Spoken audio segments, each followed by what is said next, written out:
How's it going? Richard Bryce here, Tennis Hacker. In this video, I want to show you some strength exercises for your wrist to help you prevent against wrist injuries.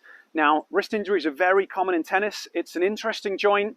It's not one of the biggest, strongest joints that we've got in our body, but it takes a lot of load when you play tennis, especially if you don't have optimal timing. So hopefully these exercises that I'm going to show you are going to be a really useful addition to your training repertoire to help you prevent against injuries. I hope you find the video helpful. If you do, it'd be great if you give me that thumbs up. And if you haven't subscribed to my channel previously, it'd be really good, and I'd appreciate it if you could do that as well. Okay, so there's a lot of different things that you could potentially do to strengthen your wrists. You've probably seen people doing wrist drills with bands before. They can be effective because you've got different ranges of motion that you can work on, and you can just adjust things and work on lots of different angles. So that is one option, but we're not going to focus on that. We're going to focus on something that you might not have seen before, and that is really trying to strengthen the end ranges of motion. So the way that our bodies work, and especially the way muscular injuries occur, our weakest point in our muscles is at the end range of motion. So either when it's maximally stretched or maximally contracted. In the middle ranges, we tend to be much stronger. So if we were just thinking about my bicep, in this position, we're generally going to have a really strong pull. But if I'm down here, or if I'm right up here, then we're going to be a little bit weaker. So we want to think about that same thing for our wrist. And obviously when you're playing tennis, sometimes your wrist has to get into a fairly extreme range. Now I know a lot of people say you don't need good wrist flexibility to have a high-level forehand, but if you watch people like Medvedev and Federer play, you'll see that they've got unbelievable wrist flexibility. And I don't think it's a coincidence. It's something that helps them. And when it comes to the serve as well, having good wrist flexibility is going to be important. So in order to do that and to be safe in those end ranges, we need to work on strengthening them. So I'm going to place my racket down, and we're going to start with an exercise standing, and then we're going to move to the floor and work on the other side. So to strengthen the end ranges of motion, you don't actually need any equipment. So I'm going to start by strengthening the back of my forearms. And the way I'm going to do this is I am just going to straighten my arms, and I'm going to pull my hands back towards me. So as I'm doing this, I'm just thinking about pulling my fingers and my hands back towards me. I'm also thinking about spreading my fingers. And as you do that, you'll find that it feels very tight. So as I do this, I've got a lot of tension building up through my forearm. So you're literally just trying to pull your hands back as hard as you can, and that's going to cause these muscles to contract. Now, when you first do this, you might not have much endurance, so potentially maybe starting with 5 or 6 seconds per contraction, but over time you want to build up so that you can get 30, maybe 40, even 50, 60 seconds of hard contraction. Now, it's probably going to take you time to get there and do that effectively, but just doing this can be a really good strengthening exercise for your wrist. And the way that you can do this, you can combine one side with the other. So I'm going to work on the back of my forearm, and if I was doing that, okay, I'm going to work for 10 seconds, and then I'm going to rest for a little bit of time. I could maybe rest for 30 seconds, maybe rest for a minute, depending how you're feeling. And then I'm going to do the opposite to strengthen some of the muscles in the fingers and some of the muscles on this side of the forearm. But now we're going for the opposite end range of motion. So I'm flexing my wrist, and you're just going to go into that position. You're going to squeeze your fingers, and you're going to squeeze your wrists for you. So I'm literally trying to bend my hand my wrist as far as I can. This way, I'm trying to squeeze my finger. And as you do this, it's probably going to feel a little bit uncomfortable. It might start to cramp. It might start to cramp in some of these muscles here, but that's okay. That's something you're going to get used to, and it's something that you're going to get less of over time.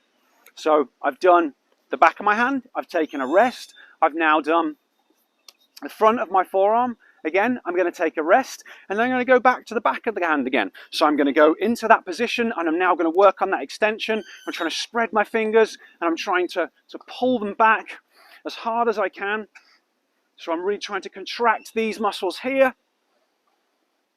And again, depending on your level of endurance, your body control, your strength, maybe start with a lower length of time and then build up. Now I'll take a rest. After I've taken a rest, I'm going to go back to the other side, and I'm just bending my fingers, bending my wrists, and I'm going to start to squeeze them in, and I'm going to start to tense them. So I've got my arms bent a little bit. I don't want you to bend them fully, just bend them a little bit, but then really try and squeeze them into there. So, very simple way to strengthen both sides and the end range of motion, which is where we really need to increase the strength to prevent injuries. And that's also going to be a really effective way to try and improve flexibility, which, as I said, is going to be important. So now we're going to go down to the floor and I'm going to show you how to do the second part of this, which is strengthening the other range. Because if we think about the back of my forearm, this is one end range. I also want to stretch the back of my forearm in this end range. And if we think about the front of my forearm, we've just done the shortened end range. We now need to lengthen them and work on that end range. So we'll do that on the floor. Okay, thanks for joining me on the ground. Now we're going to start to work on the other two exercises. So I'm going to start on working on the front of my forearms, but in this range. So you're basically going to lean forwards as far as you can until you get a gentle stretch. Don't put yourself under too much tension, don't create too much pain, or don't create any pain. Just go till you get a little bit of tightness. Now in there, we're going to be doing two things. I'm going to be squeezing with my fingers, and I'm going to be trying to pull my hand back. So it's not going to go anywhere because the floor's in the way and my body's in the way, but you're going to squeeze with the fingers and pull my wrists back.